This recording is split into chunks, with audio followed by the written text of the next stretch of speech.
Guys, thanks for joining me today. I wanted to do a really quick lawn update. I know I just did one a couple weeks ago, but a lot has changed over the last 2 weeks. We've had a lot of heat and humidity that I was not anticipating having, and that took a lot more stress on the front lawn than I was expecting. I'm still going to stick to my game plan of improving the soil and putting those biostimulants down. I'm still going to do some spot seeding here and there, but for the most part it's just going to be all about improving that soil in the front lawn. So here's what they've done to the front. They've dug that hole here, and then my neighbor has also had to have a dead tree drug out from her backyard, so they had to drive a skid steer back there to get that out.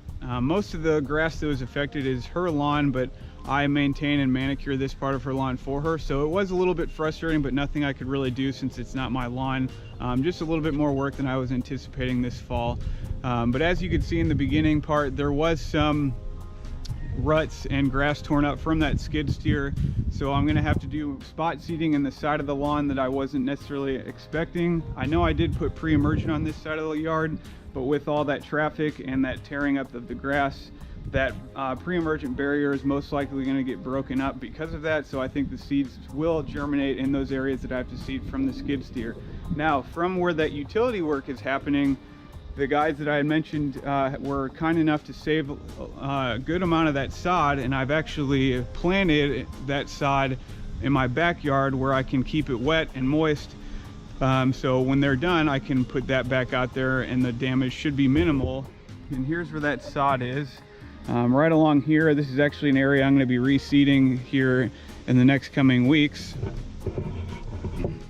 So I'm thankful that I have that sod that I get to use to fill in those areas that they did a little damage to. Now, while I was very frustrated about this damage done to the lawn, this couldn't be a more perfect time for it to actually occur, because with it being fall, or with fall being right around the corner, it's going to be the most vigorous time for this lawn to recover and recuperate, and a perfect time to seed these areas where I'm having all this damage done. So to help minimize some of the damage and stress done to the lawn from the utility workers, after they'd leave every day, I would go out and just do some light raking around where they've done a lot of walking to help lift that grass blade up. I really like using these types of rakes because they're very light and gentle, and they're not super aggressive on the turf.